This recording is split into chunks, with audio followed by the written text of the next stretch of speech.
The idea behind doing a tape on lighting backgrounds is to look at background lighting as a separate element. I think too often we're lighting our subject areas and just kind of haphazardly letting spill light end up on the background from our key lights, from our fill lights, and the background just ends up illuminated by all of this spill light, and that's not what makes a great image.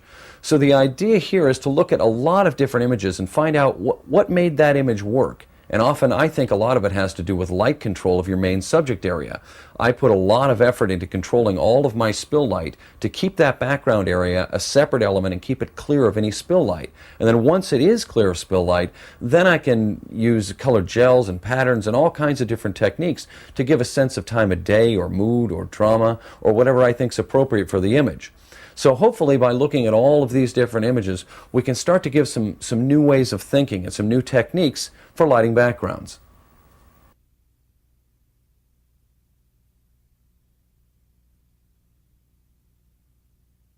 There are many times in film and video production when elements in the background are difficult to control. Background elements such as lighted rooms, bright windows, and backlit signs might be thought of as a constant in your shots, and therefore they should be carefully considered when determining your working exposure and lighting plan. Bill Holshevnikoff explains. The concept behind defining a constant is a very simple idea, but I think a very important one.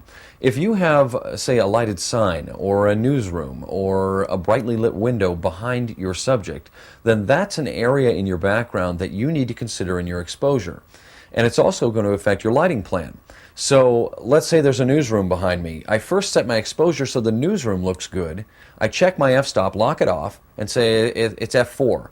Then I light all of the talent in the news set in the foreground to match that exposure at f4, and then I'm done. And my background looks great and my foreground looks great, as opposed to just some arbitrary light value that I first light my subjects with and then look at the background and go, well, gee, it's too bright now, or it's too dark, and then trying to figure out the problem. So if you can attack it first by defining that constant, the area that you can't change the brightness of, define it, lock it in, get your exposure for it, and then light your subject to match that exposure, you're going to save a lot of time and effort and get a lot better looking images.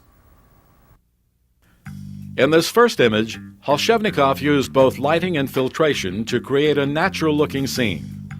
The defining element, or constant, in the shot was the bright, sunny exterior scene behind the couple in the spa. To determine how to best light this shot, Holshevnikoff first set the camera for a proper exposure of the background. A two-stop neutral density graduated filter also is used to control the brightness of the sky and the lake. With the camera set at f11 for a proper background exposure, two Arri 1200-watt HMI par lights were then used to light the foreground area. The first light was placed outside the patio area and was used to simulate sunlight on the subjects. The second instrument was placed at ground level near the edge of the spa. With a single sheet of GAM 1075 diffusion on the front of the barn doors, this instrument was set close to the subjects to produce a light level that would match the brightness of the background exposure. The addition of the two-stop ND grad filter reduced the brightness of the background at the top of the frame to complete the image. A look at the diagram of the lighting shows the placement of the light sources relative to the subjects and the camera. In another example of lighting for a background element, this image of a hotel sleeping room reveals natural-looking interior lighting. But the lighting plan for this shot was determined by the brightness of the daylight exterior. With the interior lighting turned off, we can see the properly exposed window area and just how little ambient room light there really is relative to the brightness of the sun. By opening the camera iris, a better ambient light exposure can be achieved, but the window, the constant in this shot, is then overexposed. By first determining the proper exposure of your background element, you can then light the interior space at the proper light level to create a natural-looking, well-exposed image. The diagram shows where two Arri 1200-watt par lights were hidden from the camera to create the shaft of light and the bounce fill lighting for the room. Another situation that is common to lighting interviews on location is the window background. For this shot, Holshevnikoff first set his exposure to get the look that he wanted with the warm, late afternoon light coming through the blinds. And he then lit the subject with tungsten lights to match the exposure of the windows. A look at the diagram for this image shows the use of a 1000 watt Lowell total light inside a medium Camera light bank. The light bank is the main light source and is set very close to the subject to match the exposure of the window area. A small white card was used as a bounce fill source, and an airy 300 watt Fresnel light was used to light the plant behind the subject. Another look at the final image shows how simplistic the lighting plan can be once you have first set your exposure for the constant in the background.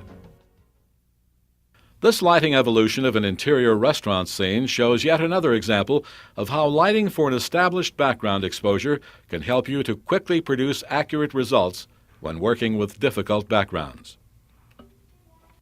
Finding the constant in a studio setting can be just as important as when working on location. This image of a news set in Bucharest, Romania, was illuminated almost entirely with KinoFlow fluorescent fixtures. But before a single fixture was turned on, the camera exposure was first determined by the brightness of the background elements, and the subjects were then lit to match the camera exposure. The graphic in the background was backlit by warm white fluorescent tubes, and the daylight color-balanced monitors were covered with 1/2 CTO correction gel.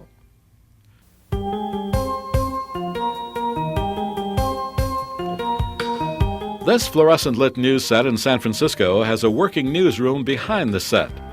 The station wanted to see the busy newsroom in the background, but did not want the background elements to conflict with the foreground talent. By using the newsroom as a constant and intentionally underexposing the background first, the foreground subjects were then lighted to become the focus of the image. In addition, a dark blue shark's tooth net was stretched on frames and placed behind the talent. A 2000 watt Fresnel lensed light with a single sheet of GAM 1/2 CTB correction gel was used to illuminate the bottom half of the netting. This lighting effect added color to the shot and also further obscured the movement in the newsroom from the camera. Once you have determined if there is a background element to consider in your lighting plan, you must then decide which lighting instruments are best for the job. Light control is one of the most important aspects of lighting. Choosing the proper instrument and controlling the spill light from your backgrounds can add impact and production value to your images.